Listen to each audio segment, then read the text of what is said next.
Hello বন্ধুরা, welcome back to my channel. আজকে আবারও একটা ভিডিও নিয়ে তোমাদের সামনে চলে আসলাম। তো এই ব্লগটার কিছুটা পার্ট আমি অলরেডি তোমাদের সাথে শেয়ার করেছিলাম, আর এটা হচ্ছে নেক্সট পার্টটা। তো খুব সুন্দর একটা ওয়েদার ছিল আর আমি চলে এসেছিলাম ছাদে। বেশ ভালোই লাগছিল, হালকা হালকা বৃষ্টি পড়ছিল। আর আমি এসেছিলাম পুদিনা পাতা তুলতে, কারণ পুদিনা পাতা লাগবে আমার একটা রেসিপির জন্য। যে রেসিপিটা আমি তোমাদের সাথে শেয়ার করব শর্টসে, তো তখন তোমরা দেখে নিও। আর এই পুদিনা পাতাগুলো কিন্তু বৃষ্টির জল পেয়ে খুব সুন্দর সতেজ সবুজ হয়ে গিয়েছে। এই পুদিনা পাতা না খুব ভালো জিনিস, খুব গুণ আছে এটা। যদি রেগুলার বেসিসে খাওয়া যায় না, পেটের পক্ষে মানে হজমের পক্ষে অনেকই ভালো। তো আজকে কিন্তু ফার্স্ট টাইম আমরা একটা রেসিপি ট্রাই করছিলাম, আরও একটা রেসিপি, যেটা কিনা ইলিশ মাছের ল্যাজা ভর্তা, যেটা কিনা বাংলাদেশের একটা খুবই ফেমাস একটা জায়গার আর কি ফেমাস একটা ডিশ। তো এখন কিন্তু বেঙ্গলের কেউই পিছিয়ে নেই, আমাদের ওয়েস্ট বেঙ্গলেও প্রচুর মানুষ এটা খেয়ে থাকে। তো অনেকেই ট্রাই করে, আমি অনেকের ভিডিওতে দেখেছি। তো ইউটিউবের দৌলতে সবাই এখন সব কিছু জানে। তো আমিও ভাবলাম চলো ট্রাই করা যাক, কারণ মা বলছিল অনেক লেজ পড়ে আছে ফ্রিজে ইলিশ মাছের, আর লেজটা কাটার জন্য না কেউই খেতে যায় না বাড়িতে। আমিও নিজেও খাই না, আমার ভাইও খায় না, আমিও খাই না। মা কি করবে আর, লেজটা কি করবে, সেই কারণে মা খেয়ে নেয় কষ্ট সৃষ্ট করে। তাই ভাবলাম চলো একটু ইউনিক কিছু বানানো যাক।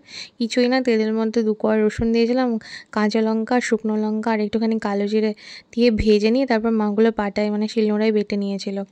তোমরা পুরোটা শুকনো লঙ্কা দিয়ে করতে পারো বা পুরোটা কাঁচা লঙ্কা দিয়েও করতে পারো, তোমাদের ইচ্ছা। কালো জিরাটা দিতেও পারো, নাও দিতে পারো। আমি দিয়েছিলাম ফ্লেভারের জন্য। যে কোনো ভর্তাটাতে কালো জিরা দিলে, মানে ভর্তা মাখা যেগুলোতে কালো জিরা দিলে ফ্লেভারটা এনহ্যান্স হয়। আর এরপরে না ওটাই ইলিশ মাছটাকে তো আগেই নুন হলুদ দিয়ে ভেজে ওটার কাঁটাগুলো ছাড়িয়ে নেওয়া হয়েছিল। তো তোমরা নিজের মতো করে ছাড়িয়ে নেবে যেমনভাবে পারো, সময় লাগে একটু। আর তারপরে কাঁচা পেঁয়াজ আর ওই ভাজা যেটা আছে ওটা দিয়ে ভালোভাবে মেখে নিয়েছিলাম, আর সর্ষের তেল অ্যাড করেছিলাম। নুনটা তো আগেই চেখে নেবে তোমরা।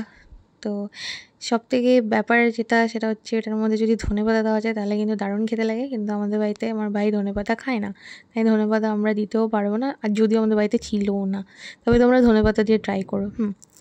আর আমাদের তো এদিনকে মাটন রান্না হয়েছিল, আর মাটনে কিন্তু আমাদের বাড়িতে লাস্টে ফোড়ন দেয়, যেটা কিনা খেতে খুবই ভালো লাগে। লাস্টে মাংসে ফোড়ন দিলে না মাংসের জাস্ট স্বাদটাই চেঞ্জ হয়ে যায়। তোমরা যারা লাস্টে ফোড়ন দিয়ে খাওনি তারা অবশ্যই ট্রাই করে দেখো। লাঞ্চটা তো খুব ভালোই হয়েছিল। এরপর একটু রেস্ট নিয়ে সন্ধ্যাবেলা মা আজকে ব্যাট পাঁপড় ভেজে দিয়েছিলো। আমার ব্যাট পাঁপড় খেতে খুবই ভালো লাগে। আর আমি আমার বরকে বলেছিলাম না, আমি অনেকদিন থেকে আমার খুবই অথেন্টিক গোলাপ জামুন খেতে ইচ্ছে করছিলো, যেটা কিনা এরকম জারে পাওয়া যায়। তো এটা তো নিয়ে তো আসলো, এটা স্পেন্সার থেকে এনেছে। প্রথম কথা, প্রচুর পরিমাণে লোক ঠকানোর বিজনেস, যেটা কিনা একটার সাথে একটা ফ্রি বলে দুটোরই দাম ধরে নেওয়া। দুটোই 360 টাকা নিয়েছে, তো একটা 180 টাকা দিলে কি সমস্যাটা হতো, কিন্তু দেয়নি, যাতে ওদের দুটো সেল হয়। তারপরের কথা হচ্ছে মিষ্টিগুলোর সাইজ আমি তোমাদের কি বলবো, জাস্ট বাচ্চারা যে গুলি খেলে না সেই গুলির সাইজ। আর ভেতরে এত রস ভরেছে, মানে কৌটোটা ধরে আমি ভাবছিলাম মনে হয় ভিতরে অনেক মিষ্টি আছে, কিন্তু গুনে দেখলাম যে একদমই অল্প কটা মিষ্টি আছে। সেই সাথে সাইজগুলো 2 টাকার বললেও বেশি বলা হয়ে যাবে। আর মিষ্টির সাইজটা অলরেডি তোমরা কিন্তু দেখেছো আমার রাখির ভ্লগে, আমি বলেছিলাম যে এই মিষ্টিটার যে ব্যাপারটা আছে সেটা আমি তোমাদেরকে অন্য একটা ব্লগে বলবো। তো ওই ছিল সেই মিষ্টি, যেটা কিনা একদম স্ক্যাম। তো টেস্ট নো ডাউট ভালো, কিন্তু 10 টাকা করে পিস পড়ে যাচ্ছিলো, হিসাব করে দেখলাম 10 টাকারও বেশি পড়ে যাচ্ছিলো, কিন্তু সেই অনুযায়ী মিষ্টিগুলো ছিল 2 টাকার সাইজের। তো যে কারণে খুবই ডিসঅ্যাপয়েন্ট হলাম।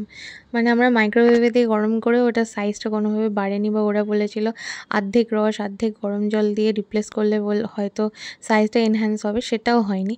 তো যাই হোক, তোমরা টাকা দিয়ে ওটা কিনো না, এর থেকে কোনো ভালো মিষ্টির দোকান থেকে 10 টাকা দিয়ে গোলাপ জামুন কিনে খেও, খুবই ভালো হয়। কী আর করার। তো আজকে তো তোমাদের সাথে অলরেডি ভিডিও টাইটেলে আমি থাম্বনেলে শেয়ার করেইছি যে আজকে আমি বাড়িতে বানিয়েছিলাম ফার্স্ট টাইম পিৎজা। তো সেটাই চলো তোমাদের সাথে শেয়ার করি। তো আমাদের প্ল্যানিং ছিল সানডে রাত্রেবেলায় আমরা হচ্ছে পিৎজাটাই ডিনারে খাবো আর কি। তো আমার বর কিন্তু পিৎজা খেতে খুবই পছন্দ করে, তো সেই কারণে পিৎজা বেসটা তো আগেই ব্লিঙ্কিট থেকে অর্ডার করে নিয়েছিলাম, তোমাদের দেখিয়েছিলাম। তোমরা বাড়িতেও বানাতে পারো, বাড়িতে বানানো সহজ। আমার মা হচ্ছে রান্না নিয়ে এক্সপেরিমেন্ট করতে খুবই ভালোবাসে। তো এখন তো আমাদের বাড়িতে মাইক্রো ওভেন, ওটিজি সমস্ত রকমই সুবিধা আছে, কেক মেকার সবই আছে আমাদের বাড়িতে, সত্যি কথা বলতে ভগবানের কৃপায়।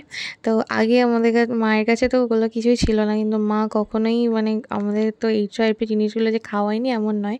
মা কুকারের আগে কেক বানাতো, তারপরে ফ্রাইং প্যান নয়, কী বলে ওটাকে, তাওয়াতে পিৎজা বানিয়ে খাইয়েছে, অনেক কিছু বানিয়ে খাইয়েছে। তখন তো আমি ইউটিউবে ভিডিও বানাতাম না, তাই তোমাদের সাথে শেয়ার করতে পারিনি, কিন্তু মা সমস্তটাই কিন্তু বানাতো। তো এই যে দেখো পিৎজাটা না যে কীভাবে বানালাম আমি তোমাদের সাথে সেটাই শেয়ার করছি।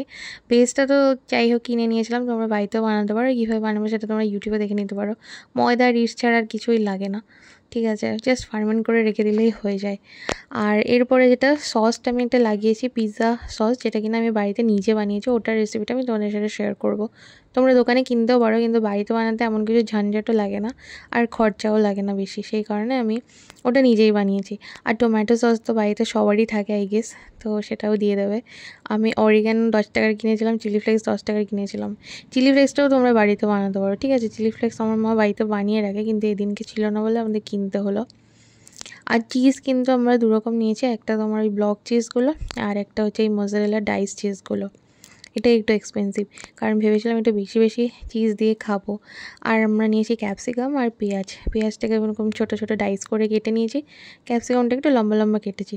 তোমরা বেল পেপার নিতে পারো, কর্ন নিতে পারো, তারপরে অলিভ নিতে পারো, হ্যালাপেনো নিতে পারো, যা ইচ্ছা তোমাদের নিতে পারো। তো আমি অত কিছু নিইনি, কারণ ওগুলো অনেক বেশি এক্সপেন্সিভ, সে কারণে নিইনি।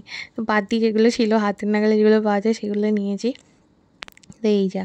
আর চিলি ফ্লেক্স আর অরিগানোটা তোমরা আফটার বেক, ওটাও তখনও দিতে পারো আফটার বেকিং, আর আগেও দিতে পারো। তো আমি আগেই দিয়ে দিয়েছি। তো আগে দিলে বেশ ভালো কাঁচা ফ্লেভারটা থাকে না আর কি, আমার কাছে মনে হয়। দুটোই চলে পিৎজাতে অবশ্য। তো এইভাবে করে দেখো পিৎজাটা ডেকোরেট করে নিয়েছি। আর ওটিজিতে ফার্স্ট টাইমই করেছিলাম। তো আমরা 250 ডিগ্রি সেন্টিগ্রেডে ফার্স্ট টাইম দিয়ে দিয়েছিলাম 15-16 মিনিট, যার কারণে কিন্তু প্রথমবারে যে বেসটা হয়েছিলো সেটা না ওভারকুক হয়ে গিয়েছিলো আর হার্ড হয়ে গিয়েছিলো। পরে যেটা বুঝলাম সেটা হচ্ছে টেম্পারেচারটাকে সেট করতে হবে 250 ডিগ্রিতে, আর ম্যাক্সিমাম 11-12 মিনিট করতে হবে। বা তোমরা 10 মিনিট করে যদি আরও 1 মিনিট ওভেনের মধ্যে ওভেনটা অফ করে রেখে দাও, তাহলে কিন্তু আরও ভালো হয়। তো এইরকম করেই সবথেকে ভালো হয়। তো প্রথমে আমরা বুঝতে পারিনি, সেই জন্য খুব বেশি ভালো হয়নি ফার্স্টটা। সেকেন্ডগুলো থেকে সব ভালো হচ্ছিলো। তো আমি 6টা মতো পিৎজা বানিয়েছিলাম। তো প্রথম একটা একদমই ভালো হয়েছিল না, একটু হার্ড হয়ে গেছিলো। পরেরটা মোটামুটি ঠিকঠাক হয়েছিলো, তারপরেরগুলো খুব ভালো বেক হয়েছিলো, কারণ ততক্ষণে আমি স্ট্র্যাটেজিটা বুঝতে পেরে গেছিলাম যে কীভাবে কতটা টেম্পারেচার সেট করা যায়। তো ওটিজিতে যারা করবে তাদেরকে বলে দিচ্ছি 250 ডিগ্রি সেন্টিগ্রেড টেম্পারেচার সেট করে নেবে, আর ম্যাক্সিমাম 11-12 মিনিট করবে, ঠিক আছে। বা 10 মিনিট করে 1 মিনিট, 10 থেকে 11 মিনিট করে 1 মিনিট হচ্ছে ওভেনের মধ্যেই ওটা ছেড়ে দিতে পারো, তাহলে কিন্তু ভালো হয়। তো এই যে এইভাবেই করে কিন্তু প্রত্যেকটা পিৎজা আমি বেক করে নিচ্ছিলাম। বাইরে থেকে তো কিনে খাওয়াই যায়, কিন্তু বাইরে থেকে কিনে খেতে গেলে প্রথম কথা অনেক বেশি দামও পড়ে যায়।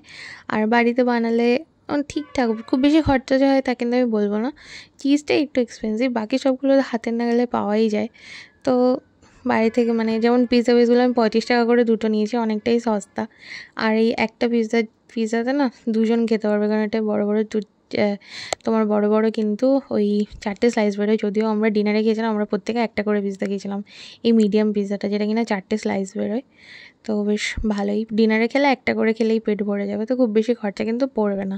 আর আমার বর কিন্তু পিৎজা খেতে খুবই ভালোবাসে। তো অনেক দিন থেকেই আমি বলেছিলাম ওকে যে আমাদের বাড়িতে যে ওটিজিটা আছে সেটা দিয়ে আমি কিন্তু ওকে পিৎজা বানিয়ে দেবো, মানে মা বানিয়ে দেবে। তো সেখানে আমি আর মা দুজনেই লেগে পড়লাম এই পিৎজা বানানোর কাজে। তো এটা দেখতে আমার কাছে অনেক বেশি ভালো লাগছে, আশা করি তোমাদেরও ভালো লাগছে। আর খেতে কিন্তু সত্যি খুব ভালো হয়েছিল, সত্যি। হ্যাঁ, আমি বলবো না যে দোকানের পিৎজার মতো একদম হুবহু, তবে দোকানের পিৎজা থেকে কোনো অংশে কম হয়নি, বেশ ভালো হয়েছিল, বেশ ভালো। তবে একবার আমি একটা ইটালিয়ান পিৎজা খেয়েছিলাম, সেটা জাস্ট মুখে লেগে আছে। সেটা আমি খেয়েছিলাম দেশি লেনে, মধ্যমগ্রামের, আগে মধ্যমগ্রাম নয়, নিউ ব্যারাকপুরটার উপরে যেখানে যেটা আছে দেশি লেন, ওখানে খেয়েছিলাম। ওটা খুব ভালো খেতে ছিল। তো ওটার ক্রাস্টটা খুব পাতলা হয়, এটার ক্রাস্টগুলো একটু মোটা হয়। তো যাই হোক, এই ছিল আজকের ব্লগটা। তোমাদের কেমন লাগলো অবশ্যই জানিও। তোমরাও বাড়িতে অবশ্যই পিৎজা বানিয়ে খেয়েও, ভালো লাগবে। আর এই সেই ছিল গুলাব জামুন। চলো টাটা।